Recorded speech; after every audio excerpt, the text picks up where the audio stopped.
지난주 광론을 잠시 생각해 보겠습니다. 사도는 복음을 위하여 선택받은 그리스도의 종이었습니다. 복음이 무엇이냐 하면 선지자들 통해서 계시된 하나님의 아들이 복음입니다. 결국 사도는 구약에서 선지자들 통해서 계시된 하나님의 아들을 위해 선택되었던 것입니다. 구약에서 선지자를 통해서 계시된 하나님의 아들은 선지자들이 예언한 대로 이 땅에 오셨습니다. 그분이 바로 예수 그리스도이십니다. 예수 그리스도가 하나님의 아들이신 근거는 예수 그리스도는 다윗의 언약을 따라서 다윗의 혈통으로 오셨으며 또 선지자들이 예언한 대로 죽으시고 부활하셨기 때문입니다. 결국 예수 그리스도가 곧 하나님의 아들이시며 하나님의 아들 예수 그리스도가 곧 복음인 것입니다. 우리는 죄인으로서 의롭다함을 반드시 받아야 했습니다. 그런데 우리는 하나님의 아들로서 복음인 예수 그리스도로 말미암아 의롭다함을 받았습니다. 따라서 우리 예수 그리스도는 인생들의 최대 과제인 의롭다함을 받는 것에 대한 유일한 해답인 것입니다. 사도는 바로 이 해답을 가진 로마의 성도들에게 더 분명하고 확고하게 이 복음을 전하기 위해서 가기를 소망하며 또 은혜와 평강이 계속 있기를 기원하면서 지난주 본문을 마쳤습니다. 본론으로 들어갑니다. 지난주 강론은 1절로 7절이었습니다. 오늘은 8절부터 대략 살펴본 후 그리고 나서 오늘 본문으로 들어가겠습니다. 8절을 봅니다. 성경을 같이 보면 좋겠죠? 내가 하나님께 감사함은 너희 믿음이 온 세상에 전파됨이라. 사도는 로마의 성도들로 인해 하나님께 감사를 했습니다. 그 이유는 로마 성도들의 믿음이 온 세상에 널리 알려지고 있었기 때문입니다. 9절로 10절을 봅니다. 내가 그의 아들의 복음 안에서 내 심령으로 섬기는 하나님이 나의 증인이 되시거니와 항상 내 기도에 쉬지 않고 너희를 말하며 어떻게 하든지 이제 하나님의 뜻 안에서 너희에게로 나아갈 좋은 길 얻기를 구하노라. 사도는 기도할 때마다 로마의 성도들을 위해 기도했습니다. 지금도 로마의 성도들을 위해서 기도하고 있으며 특별히 속히 방문할 수 있기를 위해서 기도하고 있습니다. 11절로 12절을 봅니다. 내가 너희 보기를 간절히 원하는 것은 어떤 신령한 은사를 너희에게 나누어 주어 너희를 경고하게 하려 함이니 이는 곧 내가 너희 가운데서 너희와 나의 믿음으로 말미암아 피차 안위함을 얻으려 함이라. 사도가 로마의 성도들을 방문하기 원한 것은 신령한 은사를 나누어 주어 그들의 믿음을 굳게 세우고 서로의 믿음을 통해 피차 위로와 격려를 받기 위함이었습니다. 곧 그들에게 복음을 풍성하게 전하여 그들의 믿음을 더욱 굳게 세우고 또 전도자로 수고한 바울과 핍박을 견디고 있는 로마의 성도들이 서로 위로와 격려를 받기 위해 방문하고자 했던 것입니다. 이어서 13절을 봅니다. 형제들아 내가 여러 번 너희에게 가고자 한 것을 너희가 모르기를 원하지 아니하노니 이는 너희 중에서도 다른 이방인 중에서와 같이 열매를 맺게 하려 함이로되 지금까지 길이 막혔도다. 사도가 로마를 방문하는 데는 또 다른 이유가 있었습니다. 로마에서도 많은 열매를 맺기 위함이었습니다. 그들에게 복음을 정확하고 풍성하게 전하여 그들의 믿음을 굳게 세울 뿐만 아니라 한 영혼이라도 더 구원하여 그들이 하나님의 자녀가 되도록 하기 위해서 방문하고자 했던 것입니다. 로마에 있는 성도들에게도 빚진 마음을 갖고 있었기 때문입니다. 그러나 지금껏 길이 막혀서 갈 수 없었습니다. 이제 오늘 본문으로 들어갑니다. 로마 방문을 간절히 원한 사도는 이제 오늘 본문에서는 먼저 자신의 방문 목적을 밝힙니다.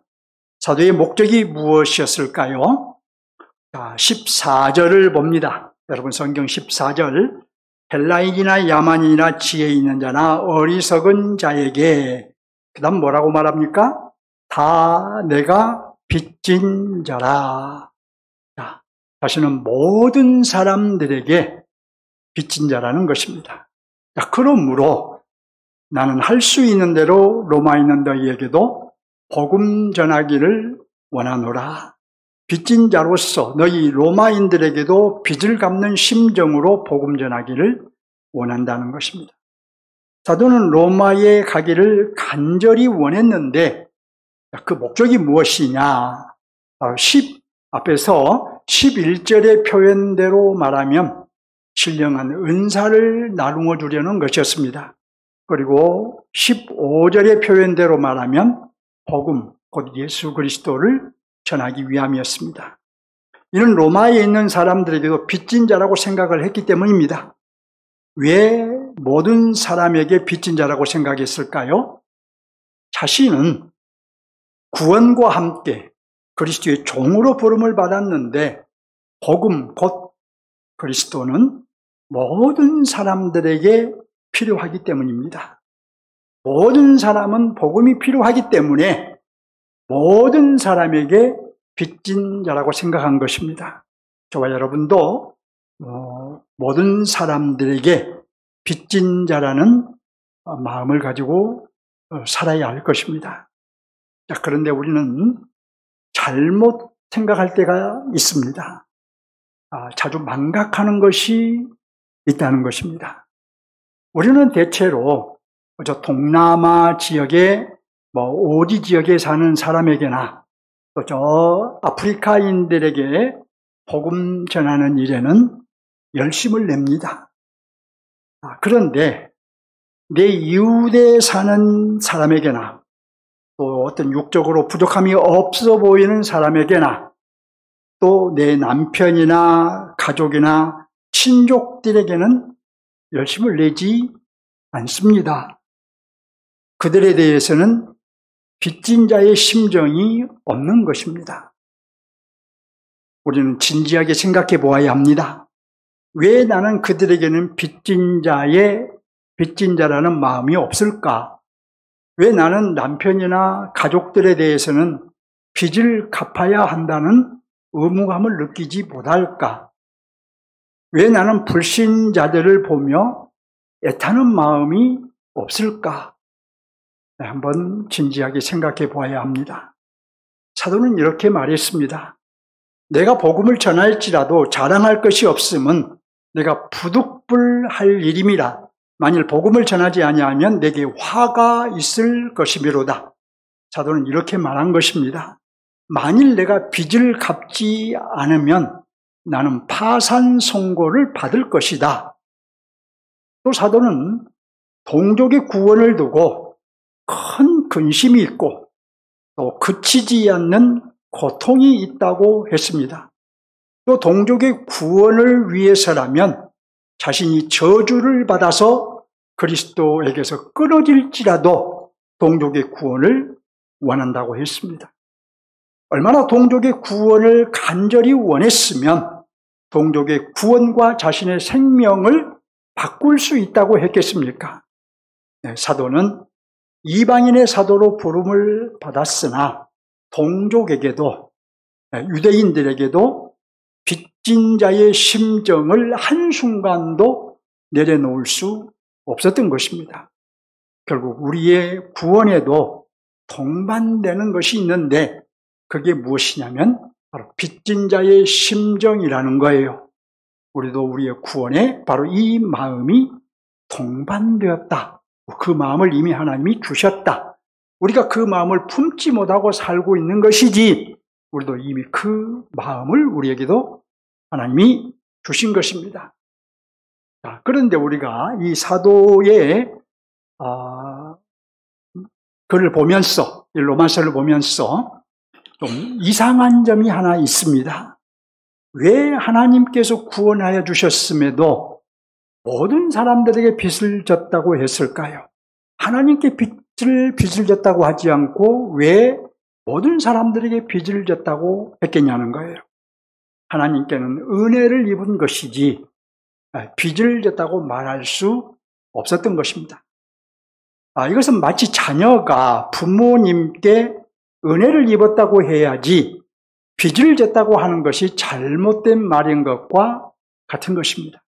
그래서 사도는 하나님께서 구원하기 원하시는 모든 자들, 곧 헬라인이나 야만이나 지혜 있는 자나 어리석은 자에게나 내가 빚진 자라고 한 것입니다. 우리 여기에서 분명히 알기 원합니다. 하나님께서 우리에게 구원을 주실 때는 다른 사람들에게도 빚진 자의 심정으로 복음을 나누어 주라고 주셨다는 것을 분명히 아시기 바랍니다. 우리도 모든 불신자들에게 빚진 자인 것입니다. 고린도후서 5장 18절에서 말한 것처럼 우리를 자기와 화목하게 하시고 우리를 하나님 자신과 화목하게 하시고 또 우리에게 화목하게 하는 직책을 주신 것입니다. 구원과 함께 우리에게 사명도 주셨다는 것이지요. 사도는 빚진 자의 심정으로 예를 태우며 복음을 전했습니다. 하지만 사도에게는 장벽이 하나 있었습니다. 로마에 가도 이 장벽이 있을 것을 예측했습니다. 무슨 장벽이 있었을까요? 16절과 17절은 아주 중요한 말씀입니다. 본문을 관찰하고 해석하는데 조금 더 시간이 필요합니다. 16절을 보십니다. 내가 복음을 어떠하지 아니하노니 부끄러워하지 아니하노니, 이 말은 바꿔 말하면 자랑스럽게 생각한다는 것이죠. 이 복음은, 내가 부끄러워하지 아니하는 이 복음은 모든 믿는 자에게 구원을 주시는, 무엇이라고 합니까? 하나님의 능력이 됨이라고 하죠. 복음은 구원을 주는 하나님의 능력이기 때문에 부끄러워하지 않고 오히려 자랑스럽게 생각한다는 것입니다. 그래서 먼저는 유대인에게요, 그리고 헬라인에게로다. 그러니까 그가 종이든 자유인이든 흑인이든 백인이든 유대인이든 이방인이든 복음을 믿는 자에게는 차별 없이 구원을 주는 하나님의 능력이 된다는 거예요. 무엇이요? 복음이. 여러분, 복음은 무엇이라고 한가요? 복음은 하나님의 능력입니다. 믿는 자에게 구원을 주는 하나님의 능력입니다. 죄와 사망에서 구원하는 능력, 사단에게서 해방시키는 능력이 복음이 있습니다. 인류는 죄와 사망에 놓였어요. 사단에게 꽁꽁 붙잡혀 있는 것이 인류의 모습이었어요. 그런데 복음이 바로 그런 인류를 죄와 사망에서 해방시키고 사단의 올무에서 해방시키는 능력이라는 것입니다. 그래서 사도는 일생 동안 복음을 전하며 살았는데, 그러면 이 놀라운 복음을 순조롭게 전했을까요? 물론 사도가 여러 고난을 겪은 것을 우리가 잘 압니다. 사도는 복음을 전하면서 또 다른 문제를 만나곤 했어요. 많은 사람들이 사도가 전한 복음을 오해했던 것입니다. 자, 첫째로 헬라인들은 특별히 그리스도의 부활을 오해했습니다. 복음은 헬라 철학보다 저급한 또 하나의 철학 정도로 생각을 했던 것이에요. 자, 헬라 철학에서 육체는 영혼의 감옥일 뿐입니다. 사람의 육체는 영혼의 감옥이에요. 따라서 헬라 철학에서 죽음이란 무엇이냐? 영혼이 감옥인 육체에서 벗어나는 것이라고 했습니다. 생각을 했어요. 그러니까 죽음을 통해서 이래야 곧 구원에 이른다고 생각을 한 것입니다. 따라서 헬라인들은 사도가 전한 그리스도의 부활을 기쁜 소식, 복음으로 받아들일 수가 없었습니다. 그들에게 부활은 영혼이 다시 감옥인 육체 안에 들어가는 것이니, 다시 육체 안에 갇힌 것이니, 부활은 기쁜 소식이 아니라 오히려 끔찍한 것이라고 생각을 했던 것입니다. 헬라인들은 부활이 기쁜 소식이 아니라 차라리 헬라 철학보다도, 자신들이 가지고 있는 헬라 철학보다도 더 저급한 또 다른 철학 정도로 생각을 했던 것이에요. 사도는 이 장벽을 넘어야 했습니다. 헬라인들에게 복음을 전하기 위해서는 이 장벽을 넘지 않고는 그들에게 복음을 전할 수 없었던 거예요. 자, 둘째로 유대인들에게는 무슨 장벽이 있었을까요?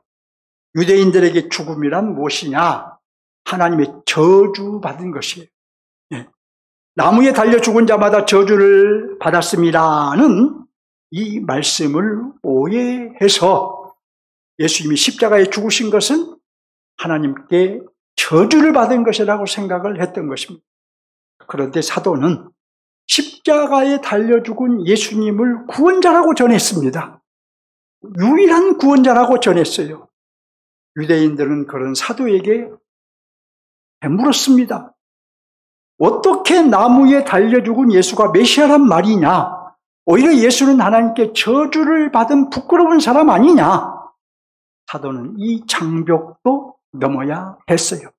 유대인들에게 복음을 전하기 위해서는 이 장벽을 넘어야 했던 거예요. 그렇다면 사도는 어떻게 이 장벽을 넘었을까요? 이 장벽은 대단히 높은 장벽인데 어떻게 이 장벽을 넘었을까요? 인간적인 방법으로 설득했을까요? 사도는 헬라 철학의 대가인데 자신의 그 헬라 철학을 가지고 복음의 믹서에서 전했을까요? 16절을 보시기 바랍니다. 16절, 내가 복음을 부끄러워하지 아니하노니 라고 하지요. 예, 바로 분명하게 선포한 것입니다. 복음은 헬라 철학과 다르다. 죽은 자를 살리는 능력이다. 또 복음은 부끄러운 것이 결코 아니다. 오히려 구원에 이르게 하는 하나님의 능력이다. 세상에 무엇이 죽은 자를 살리고 세상에 누가 구원을 줄 수 있단 말이냐? 오직 복음만 죽은 자를 살리고 오직 복음만 구원을 주는 하나님의 능력이다. 그러므로 나는 복음을 부끄러워하지 않는다. 너희가 외면하는 복음을 나는 자랑스럽게 생각한다. 이렇게 전한 거예요. 그럼 여러분, 현대교회는 복음을 어떻게 생각한가요? 왜 우리 교회를 포함해서 현대교회는 어떻게 복음을 생각하냐는 거예요. 대부분의 현대교회는 많은 경우에 유사복음을 전하고 있습니다. 제가 늘 말씀드리죠. 유사복음, 복음 같은데 복음이 아닌 것, 또 이런저런 것들을 섞어서 가공한 말씀을 전하고 있습니다.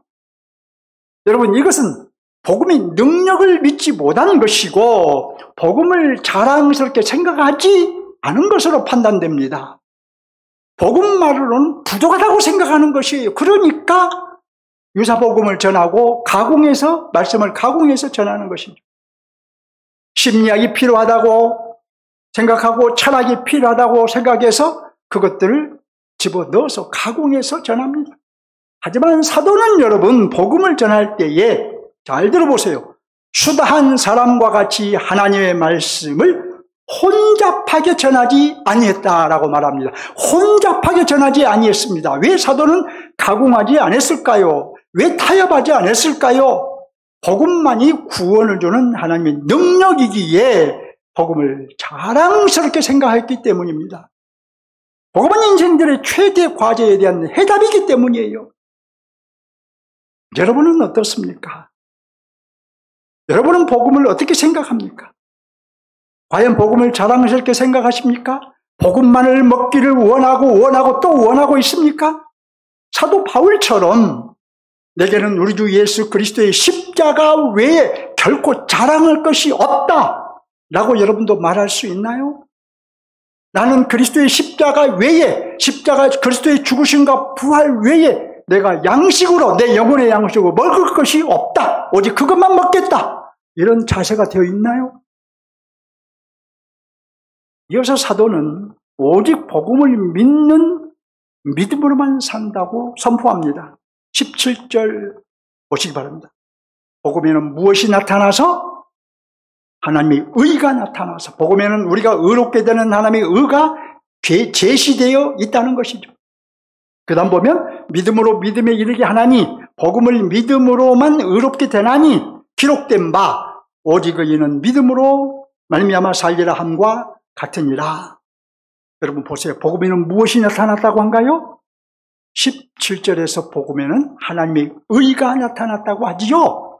하나님의 아들 예수 그리스도에게 하나님의 진노에서 벗어나 의롭게 되는 길이 제시되어 있다는 말입니다. 모든 인생의 최대 과제는 모든 죄를 사함받고 의롭게 되는 것인데, 이것이 모든 사람들의 최대의 과제인데 복음 곧 예수 그리스도에게 그 길이 제시되어 있는 것입니다. 따라서 죄인들이 의롭게 되는 길은 오직 하나님께서 제시하신 복음을 믿음으로만 가능한 것입니다. 하박국 선지자가 오직 의인은 믿음으로 말미암아 살리라고 했는데 오직 복음 곧 예수 그리스도를 믿음으로만 의롭게 되는 거예요. 하나님께서는 자기의 의를 오직 복음 속에 나타내셨기 때문에 오직 복음 곧 예수 그리스도를 믿음으로만 의롭게 되는 거예요. 자, 이것이 로마서의 핵심적인 가르침이며 종교개혁자들이 목숨을 걸고 선포한 것입니다. 여러분들이 이 복음, 오직 예수 그리스도를 믿음으로만 내가 의롭게 된다.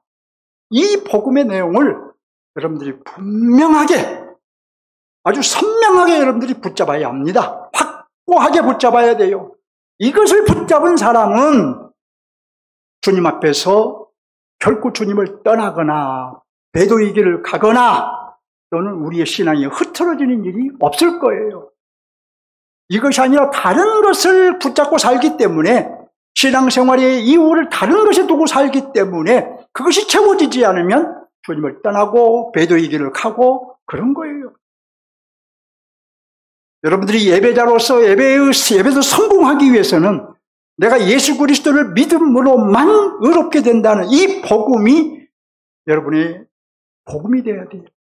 여러분의 기쁜 소식이 되어서, 그래서 내가 의롭게 되었으니 이제 내가 어떻게 살 것인가 하는 고민을 해야만 가능합니다. 그리고 우리가 하나님께 나아가는 것도 하나님의 의를 힘입어 나가야 합니다. 여러분, 많은 경우에 하나님의 의를 힘입고 나간다는 의식이 없습니다. 예수 그리스도의 이름을 의지하여 나간다는 의식이 없어요. 여러분, 제가 예배 때마다 예배에 들어가면서 뭐라고 기원하던가요? 예수 그리스도의 이름을 의지하고 나가오니 하나님 우리의 예배를 받으시옵소서라고 제가 기원하잖아요. 우리는 하나님께서 입혀주신 의가 없으면, 그리고 의롭게 된 후에도 예수 그리스도의 이름을 의지하지 않으면 거룩하신 보좌 앞에 나갈 수 없는 것입니다. 그러면 이 복음은 언제 예비되었을까요?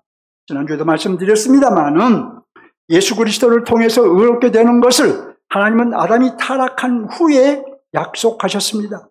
그 후에 아브라함을 통해서 언약하셨고, 이삭과 야곱을 통해서 다시 언약하셨고, 다윗을 통해서 언약을 갱신하셨습니다.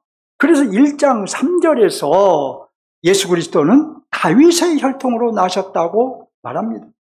결국 복음 곧 예수 그리스도의 오심과 죽으심과 부활하심은 곧 예수 그리스도를 통해서 의롭게 되는 것은 아브라함과 이삭과 야곱에게 약속하신 것이 성취된 것이고 다윗에게 약속한 것이 성취된 것입니다. 여러분도 하나님께서 예비하시고 그리스도께서 성취하신 의의 옷을 입고 있지요? 하나님의 의가 계시된 예수 그리스도로 옷 입고 있지요? 우리는 하나님께 나갈 때에 복음 곧 예수 그리스도를 통해서만 나갈 수 있는 것입니다. 내가 그저 하나님 앞에 나간다고 하나님이 항상 나를 환영하신다기보다는 항상 예수 그리스도의 이름을 의지하고 나가야 돼. 여러분이 기도할 때도 예수 그리스도의 이름을 의지하고 기도해야 돼. 그래야 하나님이 우리의 기도를 받으신다 하는 것이죠. 본문의 핵심 메시지는 무엇일까요? 본문의 핵심 구절은 16절과 17절입니다. 16절에서 이 복음은 모든 믿는 자에게 구원을 주신 하나님의 능력이 됨이라는 말씀과 17절에서 복음에는 하나님의 의가 나타났다는 말씀입니다. 복음 곧 예수 그리스도는 하나님의 능력이라고 하죠. 복음에는 하나님의 의가 나타났다고 하죠. 따라서 예수 그리스도를 믿는 자는 의롭다함을 얻을 것입니다. 그러므로 오늘 본문의 핵심 메시지는 복음 곧 예수 그리스도를 믿음으로만 구원 곧 의롭게 됨을 얻게 된다는 거예요. 구원 곧 의롭게 됨은 우리 인생의 최대 과제인 것입니다. 바로 적용으로 들어가겠습니다. 핵심 메시지를 적용하겠습니다. 본문의 핵심 메시지 다시 생각합니다. 복음 곧 예수 그리스도를 믿음으로만 구원 곧 의롭게 됨을 얻는다는 것이지요. 자, 이것이 복음의 효력이에요. 하지만 한국교회는 이 복음이 확고하지 못합니다. 제가 자주 말씀드리고 나듯이 아까도 잠깐 언급하듯이 복음이라 할 수 없는 유사 복음이 판을 치고 있습니다. 자, 하지만 비판은 이 정도로 하고 과연 우리는 어떤지 생각해 보겠습니다. 여러분은 왜 예수를 믿으신가요? 왜 예수를 믿으신가요? 예수의 이름으로 육적인 유익을 얻기 원하신가요? 복을 받고 싶어서 예수님을 믿고 또 자녀가 잘 되기를 원해서 예수 믿으신가요? 또 문제를 해결받고 싶어서 예수 믿고 질병을 고치고 싶어서 예수 믿으신가요?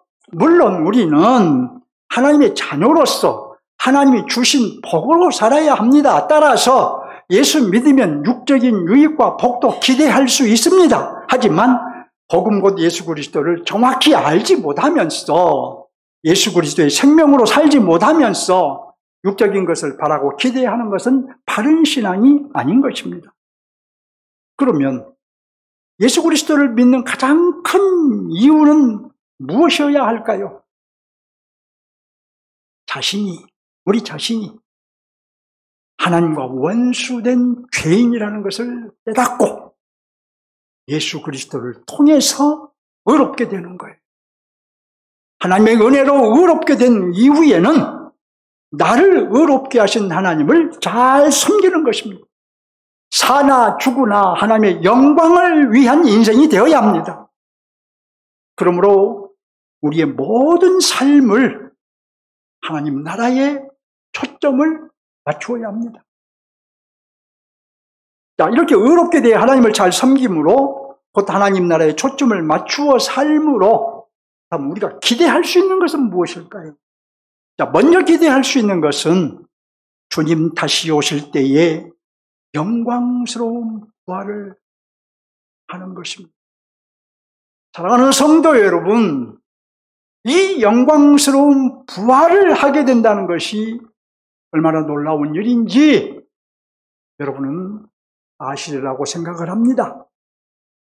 주님 재림하실 때에 우리는 다 영광스러운 부활을 하고 살아있는 자는 영광스러운 몸으로 변화될 것인데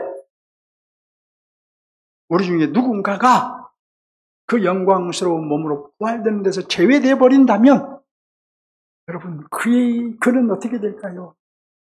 지금 우리가 예수를 믿는다고 믿고 여러분들 이렇게 주일이면 시간 내서 와서 예배를 드리고 여러분들이 헌금도 하고 헌신도 하고 하는데 만일 여러분 중에 누군가가 주님 오실 때 영광스러운 부활에 이르지 못한다면 어떻게 되겠어요? 예수 그리스도를 믿음으로 의롭게 된다는 그 복음을 여러분들이 붙잡아야만 영광스러운 부활에 이를 것이겠죠. 주님을 맞이하는 거룩한 무리에 속하게 되겠죠. 다 주님을 맞이하기 위해서 올라가는데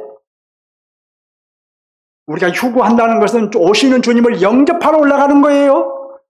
수없이 말씀드렸죠. 오해하지 마세요. 자, 다 그 무리가 올라가는데 부활하여 함께 올라가고 살아있는 자도 변화해서 함께 올라갑니다. 그런데 나는 올라가는 사람들 쳐다보면서 발만 동동 굴린다고 생각해 보세요. 얼마나 불쌍한 사람이 되겠습니까, 여러분? 그러니 우리가 이 복음, 예수 그리스도를 믿음으로 의롭게 된다. 나는 의롭게 되어야 할 죄인인데 예수 그리스도를 믿음으로 하나님의 의를 입게 된다, 입는다라는 이 복음을 분명하게 붙잡고 예수 그리스도를 확고하게 믿어야 되겠죠. 예수 그리스도를 확고하게 믿는다는 것을 증명하며 살아야 되겠죠. 믿음으로 고백하고 삶으로 나타내며 살아야 되겠죠. 여러분, 이보다 큰 복은 없는 것입니다. 다음으로 기대할 수 있는 것이 하나 있는데 우리는 이 땅에 사는 동안에도 하나님께서 베풀어 주신 것으로 사는 거예요. 우리가 주기도문에서 주님이 뭐라고 했겠습니까? 일용할 양식을 구하라고 했죠. 또 늘 말씀드린 대로 마태복음에서는 좋은 것을 주신다 했는데 그 좋은 것을 누가복음에서는 성령이라고 했는데 마태복음에서는 좋은 것이라고 표현을 했어요. 근데 문맥을 쭉 살펴보면 그 좋은 것은 우리에게 육적으로 필요한 것을 가리켜서 좋은 것이라고 한 거예요. 그러니 우리가 이 땅에 사는 동안에도 우리는 하나님께서 베풀어 주신 것으로 살아야 돼요. 하나님이 주신 것을 먹고 하나님이 주신 돈으로 살고 하나님이 주신 건강으로 살아야지 하나님이 주신 것으로만 우리가 살아야 된다. 우리 아빠이신 하나님의 도우심으로 사는 것이지요. 그러니까 우리가 왜 예수를 믿느냐고 물으면 이런 우선순위를 분명하게 말할 수 있어야 합니다. 하지만 여러분, 유사복음을 먹고 살아서는 분명히 할 수 없습니다. 바른 복음 먹고 살아도 쉽지 않은데 바른 복음만을 먹고 살아도 우리가 이 우선순위를 분명히 하면서 사는 것이 쉽지 않아요. 왜? 우리 육을 입고 있는 연약한 존재이기 때문에. 자, 유사복음을 먹고 살면서 우선순위를 분명히 할 수 있을까요?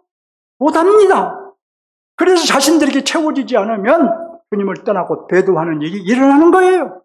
신앙생활이 무엇인지 이해하지 못하고 살다 보니까 자신의 생각이 채워지지 않으면, 자신의 마음이 채워지지 않으면 주님을 떠나기도 하고 교회를 떠나기도 합니다. 사도들이 전한 복음을 먹고 살아야만 가능합니다. 사도들이 전한 복음을 먹고 살아야 돼요. 이 땅에 누가 지금 유명한 목사가 전하는 복음이 아니라 사도들이 전한 복음. 그러니까 목사가 사도들이 전한 복음을 전하는 거죠, 목사는. 사도들이 전한 복음은 예수 그리스도의 죽음과 부활이었어요. 이 복음을 먹고 살아야 되는 거예요. 첫째로 복음 곧 예수 그리스도를 믿음으로만 인생의 최대 과제인 의롭게 됨을 얻게 됩니다. 둘째로 의롭게 된 후에도 복음만 먹어야 삶의 초점을 하나님 나라에 맞추고 사는 인생이 될 수 있습니다. 그런즉 우리는 의롭게 된 후에도, 구원받은 후에도 반복해서 무엇을 먹어야 되느냐? 이제 구원받았으니까 다른 걸 먹어야 되느냐? 그게 아니에요. 복음을 먹고 살아야 돼요. 구원받은 이후에도. 그래야 삶의 초점을 하나님 나라에 맞추어 살 수 있는 거예요.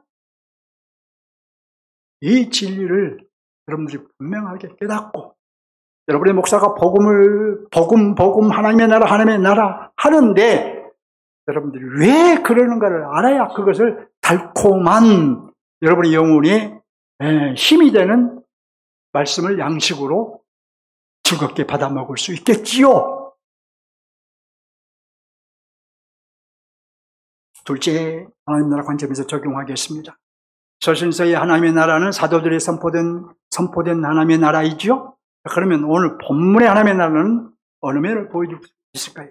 사도는 17절 하반절에서 복음에는 하나님의 의가 나타나서 믿음으로 믿음에 이르게 하나니 기록된 바 오직 의는 믿음으로 말미암아 살리라 함과 같으니라. 그리고 특별히 하반절에서 뭐라고 한가 보세요. 오직 의는 믿음으로 말미암아 살리라. 이 하박국 선자의 글을 인용을 해서 말하고 있는 것을 봅니다. 이 말씀은 하박국에 나와 있는 말씀이에요. 그러니까 사도가 강조한 것을 한번 정리해 볼까요? 복음 곧 예수 그리스도를 믿어야 어떻게 된다? 어떻게 된다? 복 받는다? 의롭게 된다. 이것이죠. 예수 그리스도를 믿어야 하나님과 바른 관계에 들어가서 허물과 죄로 죽었던 데서 새 생명으로 거듭난다는 것이죠. 복음 곧 예수 그리스도를 믿어야 계속해서 성장할 수 있고 성화될 수 있다는 말이죠. 이로 보아서 본문의 하나님의 나라는 따라합니다. 복음으로 사는 나라, 예수 그리스도로 사는 나라, 바로 이런 나라라는 것을 알 수 있지요. 그러니까 본문에서 사도가 선포한 나라는, 하나님의 나라는 복음으로 사는 나라이구나, 예수 그리스도로 사는 나라이구나, 이런 나라라는 거예요. 그렇다면 우리는 무엇을 적용해야 할까요? 본문의 하나님의 나라가 복음으로 사는 나라라 하면, 예수 그리스도로 살아라 사는 나라라 하면 여러분 무슨 뜻일까요? 복음의 정신, 곧 예수 그리스도의 정신으로 사는 나라라는 뜻이에요. 복음의 정신, 곧 예수 그리스도의 정신을 그럼 우리가 어디서 볼 수 있을까요? 어디에서 예수의 정신을 볼 수 있고 복음의 정신을 볼 수 있냐는 거예요. 예수 그리스도는 본래 하나님이심에도 성육신 하심으로 자신을 한없이 낮추셨습니다. 창조주가 피조물로 오신 거예요. 이 사건은 무엇으로도 비유할 수 없는 사건이지만 굳이 비유를 하자면 만물의 영장이라 하는 저와 여러분이 땅에 기어다니는, 그래서 사람들에게 밟혀 죽는 개미가 되는 것이고 하루살이가 되는 것과 같은 거예요. 이것으로도 충분히 성육신을 성육신의 비하를, 예수님이 자기를 낮추신 것을 다 설명할 수 없어요. 이 성육신은 창조주가 피조물이 되는 것이기에 이런 비유로도 다 설명할 수 없는 거예요. 복음의 정신, 곧 예수 그리스도의 정신을 또 우리가 어디에서 볼 수 있을까요? 예수 그리스도는 성육신하신 하나님이심에도 죄인들을 살리시기 위해서 십자가에 달려 죽으셨습니다. 저와 여러분을 위해 생명을 내어주신 것입니다. 그러니까 우리가 당해야 할 고통을 고스란히 당하시고 우리가 흘려야 할 피를 남김없이 다 흘리시고 우리가 죽어야 할 죽음을 대신 죽으신 것입니다. 세상에 누가 우리를 위해 고통을 당하고 대신 죽어 주었나요? 오직 예수 그리스도께서만 우리를 위해 조롱과 고통을 당하시고 우리를 대신하여 죽어 주셨습니다. 결국 복음의 정신은 무엇인가요? 예수 그리스도의 정신은 무엇인가요? 우리가 예수 그리스도의 성육신과 십자가의 죽음을 통해서 볼 수 있는 정신은 한마디로 희생입니다. 희생이 바로 복음의 정신, 곧 예수 그리스도의 정신입니다. 그러므로 복음으로 사는 나라에 들어간 우리는, 곧 예수 그리스도로 사는 나라에 들어간 하나님의 백성인 우리는 희생정신으로 희생적인 삶을 살아야 합니다. 이것을 구체적으로 적용해야 오늘 본문이 보여주는 하나님의 나라를 구현하며 사는 거예요. 우리가 본문이 보여주는 하나님의 나라를 열심히 찾아도 삶에서 구현하지 않는다면 하나님의 나라를 감상하는 것이지 가담하는 것이 아닐 것입니다. 우리 이제부터 희생정신을 발휘해서 희생적인 삶을 삽시다. 쉬운 삶이 아니지만 살아내야 돼요. 살아내기 위해서 힘써야 돼요. 나는 할 수 없어. 나는 이 정도밖에 안 돼. 이렇게 생각하고 뒤로 물러나면 안 됩니다. 우리의 희생적인 삶은 교회를 세우는 삶이 될 것이고 하나님의 나라를 구현하는 삶이 될 것입니다.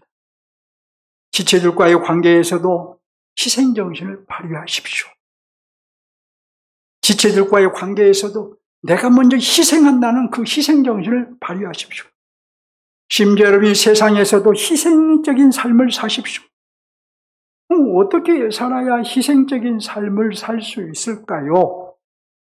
우리 인간은 참으로 이기적인 존재인지라 이런 희생적인 삶을 산다는 것이 결코 쉽지 않습니다. 그리고 사실 우리는 여러분, 우리가 자기 부인을 많이 얘기하는데 우리 자신을 부인한다고 해도 우리는 다 부인할 수 없습니다. 우리는 나를 죽여야 된다라고 말을 하는데 우리 자신은 다 죽일 수 없습니다. 우리는 우리의 생각을, 우리의 마음을 내려놓아야 된다고 말하는데 다 내려놓을 수가 없어요. 저도 다 내려놓을 수 없고 여러분도 다 내려놓을 수 없어요. 그러니까 희생적인 삶을 산다 해도, 내가 산다고 살아도 우리는 부족할 수밖에 없는 것입니다. 우리는 이러한 우리의 한계를 인정해야 돼요.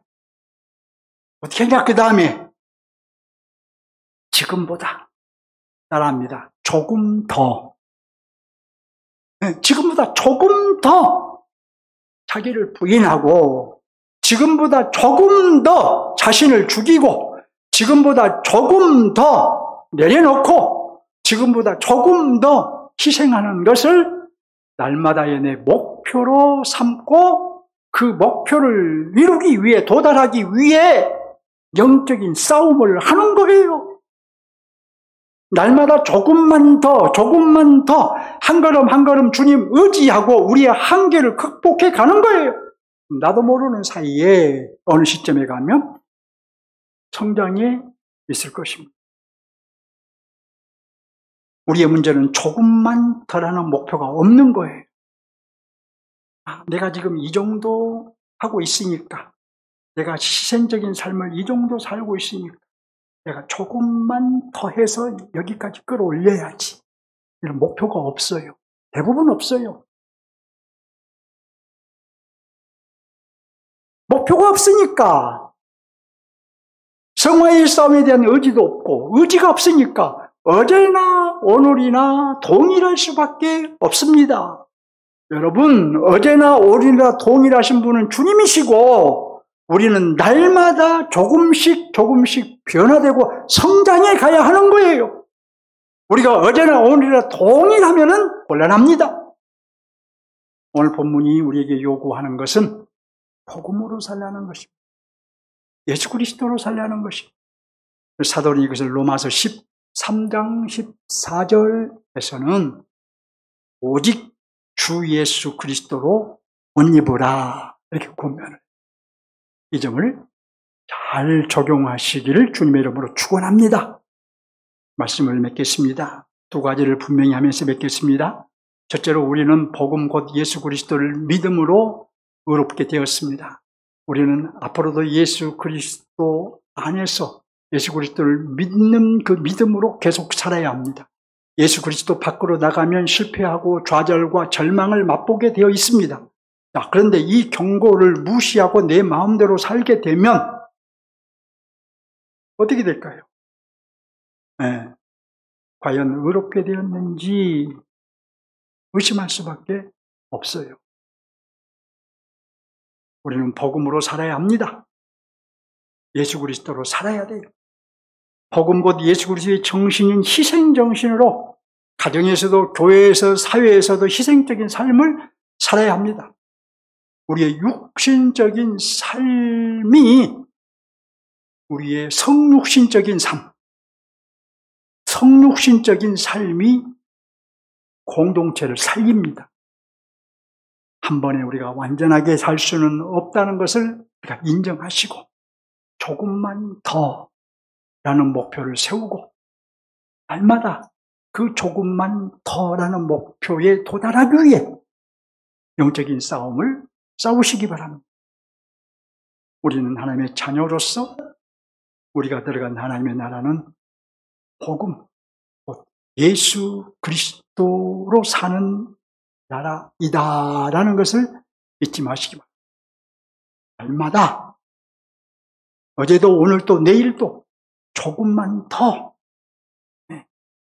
많이 말고 조금만 더, 한 걸음만 더 살아내시기 바랍니다. 하나님을 향해 한 걸음 더 나갑시다.